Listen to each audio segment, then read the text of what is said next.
तो guys finally bash in Berlin ख़त्म हो चुका है और अगर आप इसे बैंगर इन बर्लिन भी कहें तो ये गलत नहीं होगा, क्योंकि अगर आपने ये पीएलई देखा है तो इसे बैंगर इन बर्लिन कहना ज़्यादा बेटर रहेगा। तो बैंगर इन बर्लिन के बाद नेक्स्ट डब्ल्यूडब्ल्यूई का पीएलई है वो है डब्ल्यूडब्ल्यूई बैड ब्लड, और इस वीडियो में हम उसी पीएलई की अर्ली मैच कार्ड प्रेडिक्शंस करने वाले हैं। First of all some background of this video. When I am making this video, जब मैं वीडियो बना रहा हूँ तो यहाँ पर सिर्फ एक ही मंडे नाइट ड्रॉ हुई है बैश इन बर्लिन के बाद, तो मेरे पास बहुत ही कम कंटेंट है जिससे मैं ये मैच कार्ड प्रेडिक्शन कर सकूँ।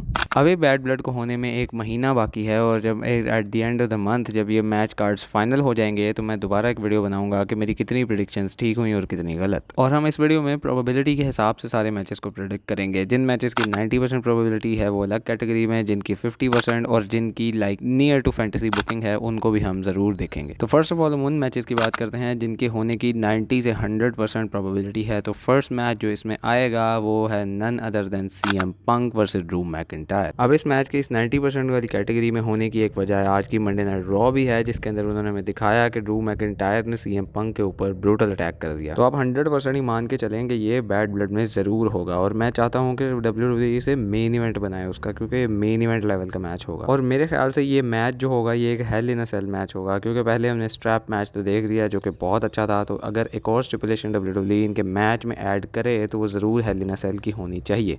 अब specially hello in a cell में इसलिए कह रहा हूँ क्योंकि बैड ब्लड एक ऐसा पीएलई है जो कि डब्ल्यूडब्ल्यूई ने जब भी करवाया है तो एक hello in a cell match तो ज़रूर करवाया है। और मेरे ख्याल से लास्ट बैड ब्लड जो है वो 2005 में हुआ था, उसके बाद से डब्ल्यूडब्ल्यूई ने इस पीएलई को करना ही बंद कर दिया। तो मेरे ख्याल से इस बात की 90% प्रोबेबिलिटी है कि डब्ल्यूडब्ल्यूई इस मैच के अंदर हेल इन अ सेल की स्टिपुलेशन को ज़रूर ऐड करेगी, क्योंकि ये पीएलई इतने सालों बाद वापस आ रहा है। तो इस पीएलई को एक तगड़े मैच विद तगड़ी स्टोरी लाइन की बहुत ज़रूरत है। तो जब ये मैच होगा तो it will be definitely a banger match. अब नेक्स्ट मैच की हम बात करते हैं जिस मैच की 90% प्रोबेबिलिटी है होने की, वो होगा Damien priest versus Finn Balor का मैच। अब पहले मुझे लगता था कि इस मैच को बैश इन बर्लिन में होना चाहिए, लेकिन अच्छा ही हुआ ये मैच बैश इन बर्लिन में नहीं हुआ, क्योंकि बैड ब्लड एक बेटर जगह है जहां पर इस मैच को बुक करना चाहिए। और बैड ब्लड में इसको करवाने की एक वजह ये भी होगी कि क्योंकि फिन बैलर और डेमियन प्रीस्ट का एक मोस्ट अवेटेड मैच है जो कि डब्ल्यूडब्ल्यूई ने अभी तक नहीं दिखाया। तो जब ये होगा तो वो किसी ना किसी ऐसे पीएलई पर होना चाहिए जहां पर डब्ल्यूडब्ल्यूई को एक तगड़े मैच की ज़रूरत हो। और ये भी हो सकता है कि अगर CM Punk versus Drew McIntyre वाला match hello in a cell के साथ ना हुआ तो इनका मैच तो डेफिनेटली फिर हेल इन अ सेल वाली स्टिपुलेशन के साथ ही होगा। और जो लोग सोच रहे हैं कि यहाँ पर फिन बैलर का डीमन वर्जन देखने को मिलेगा, तो मेरे ख्याल से ऐसा नहीं होगा, क्योंकि जो फिन बैलर हैं वो अब जो हील कैरेक्टर बिल्ड कर रहे हैं, अगर वो डीमन फिन बैलर को वापस लाएंगे तो वो हील कैरेक्टर बाकायदा तौर पर डेवलप नहीं हो पाएगा, और क्राउड जो है वो डीमन फिन बैलर के आते ही फिन बैलर के इस हील वर्जन को फॉरगेट कर देगा। तो मेरे ख्याल से normal Finn Balor versus Damien priest का मैच होगा, और हमें इनकी ट्रिलॉजी भी देखने को मिल सकती है, जिसमें इस मैच के अंदर मेरे ख्याल से डेमियन प्रीस्ट नहीं जीतेंगे, फिन बैलर जीतेंगे, फिर अगले में डेमियन प्रीस्ट जीतेंगे, और फिर फाइनली रेसलमेनिया पे इनका मैच जाएगा, जिनका मैं आपको अगली किसी वीडियो में बताऊंगा कि कौन जीतेगा।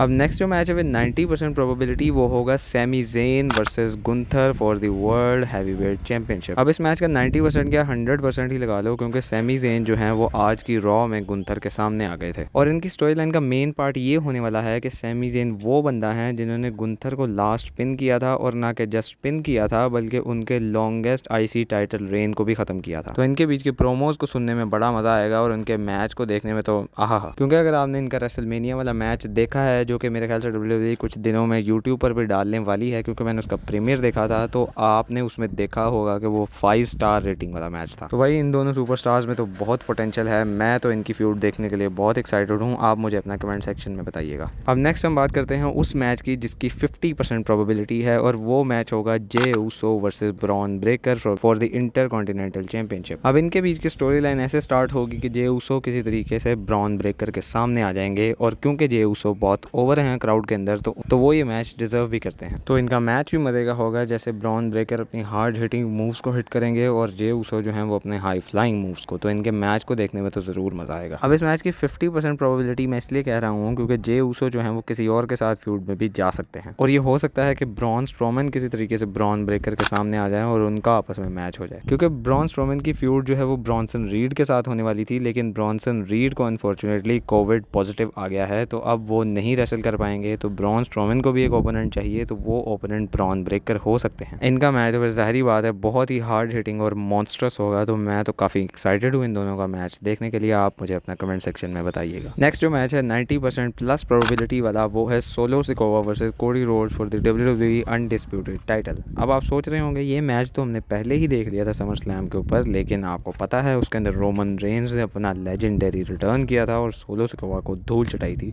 तो वो मैच उस तरीके से एंड नहीं हो पाया था जिस तरीके से सोलो सिकोवा चाहता था। तो सोलो सिकोवा ने अब ये हिंट किया है कि वो कोडी रोड्स के पीछे दोबारा जाने वाले हैं और मुझे लगता है कि इस मैच में इस दफ़ा कोई ना कोई स्टिपुलेशन भी होगी। जैसे लास्ट टाइम समर स्लैम पर ये सादा मैच था, तो इस दफ़ा ये सादा मैच नहीं करवाएंगे क्योंकि फिर वो रिपीटेटिव लगेगा। अब इस मैच की स्टोरी लाइन सिंपल है कि सोलो सिकोवा जो है वो WWE चैंपियनशिप को ब्लड लाइन में वापस लाना चाहते हैं और उन्होंने हिंट भी कर दिया है कि वो उसके WWE चैंपियनशिप के पीछे जाने वाले हैं। तो वो कोडी रोड्स को चैलेंज करेंगे और इनका मैच होगा WWE बैड ब्लड पर। अब अगर रिटर्न की बात की जाए तो इसके अंदर अगर आप सोच रहे हैं कि रोमन रेंज दोबारा रिटर्न करेंगे तो मुझे उसका चांस कम लगता है, लेकिन इसके अंदर किसी और ब्लड लाइन के मेंबर का रिटर्न ज़रूर हो सकता है। अब वो पुराने मेंबर हो सकते हैं लाइक जिमी ऊसो जो कि सोलो सिकोवा पर अटैक कर देंगे, या फिर कोई नए मेंबर भी हो सकते हैं लाइक हिक्यूलियो। तो मैं सिर्फ रिटर्न की वजह से इस मैच के लिए एक्साइटेड हूँ। आप मुझे अपना कमेंट सेक्शन में ज़रूर बताइएगा। अब हम फाइनली उस मैच की बात करते हैं कि जिसकी probability near to fantasy booking की तरह है, और वो मैच होगा Roman Reigns versus Solo Sikoa का मैच। अब क्योंकि ये लोग ब्लड लाइन के मेंबर्स हैं तो बैड ब्लड से अच्छा कौन सा प्रीमियम लाइव इवेंट हो सकता है जहाँ पर इनका आपस में मैच हो इन हेल इन अ सेल। अब पिछले मैंने जितने भी आपको hello in a cell matches बताए हैं वो इस hello in a cell match के बिल्कुल 1% पर भी नहीं आते, क्योंकि आपको ब्लड लाइन की हिस्ट्री का पता ही होगा कि कैसे जे ऊसो वर्सेस रोमन रेंज का हेल इन अ सेल के अंदर ही मैच हुआ था आई क्विट वाला, और जिसके अंदर रोमन रेंज ने उला फाला पहनकर अपने आप को बाकायदा तौर पर ट्राइबल चीफ बना लिया था। तो ब्लड लाइन का hello in a cell match होना एट बैड ब्लड सबसे ज़्यादा सेंस बनाता है, और इनके मैच का बिल्डअप तब स्टार्ट होगा जब सोलो सिकोवा जो हैं वो कोडी रोड्स को बाहर निकल कर चैलेंज करने आएंगे, लेकिन out of nowhere Roman Reigns आकर उन पर अटैक कर देंगे, बल्कि एक ब्रूटल अटैक कर देंगे और सारी ब्लड लाइन को धो देंगे। और ये भी हो सकता है कि रोमन रेंज अपनी ओजी ब्लड लाइन के साथ वापस आए हैं like Sami Zayn, Jey Uso, Jimmy Uso, और उसके बाद उस फेक ब्लड लाइन के ऊपर अटैक करें और सोलो सिकोवा के साथ अपना सिंगल्स मैच रखवा लें in hell in a cell. अब सैमी ज़ेन को आप एक्सेप्शन मान सकते हैं क्योंकि सैमी ज़ेन तो गुंथर के पीछे जा रहे हैं for the world heavyweight championship, good for him. और बाकी ब्लड लाइन के मेंबर्स इसलिए आएंगे क्योंकि बाद में सर्वाइवर सीरीज पर इनकी सिविल वॉर भी होनी है आपस में, तो फिर उस मैच का बिल्डअप यहीं से स्टार्ट हो जाएगा और सैमी ज़ेन फिर इनको बाद में भी ज्वाइन कर सकते हैं। अब ये मैच के होने की प्रोबेबिलिटी जो 10% भी है वो इसलिए है क्योंकि बैड ब्लड पे WWE को ऐसा मैच चाहिए जो इस प्रीमियम लाइव इवेंट को मेमोरेबल बना दे। तो इस मैच से मेमोरेबल तो और कोई मैच हो ही नहीं सकता। तो ये था वो मैच जिसकी probability near to fantasy booking थी लाइक 10%। तो आप मुझे अपनी हर कैटेगरी की अर्ली प्रेडिक्शन ज़रूर बताइएगा, मैं उन्हें नेक्स्ट वीडियो में ज़रूर फीचर करूँगा जो बंदा सही बताएगा। तो चैनल को सब्सक्राइब कर लें अगर अभी तक आपने चैनल को सब्सक्राइब नहीं किया, और लाइक कर दें वीडियो को अगर आपको वीडियो थोड़ी सी भी पसंद आई है। तो मैं मिलता हूँ आपसे नेक्स्ट वीडियो में किसी ऐसे ही इंटरेस्टिंग टॉपिक के साथ, तब तक के लिए बाय बाय।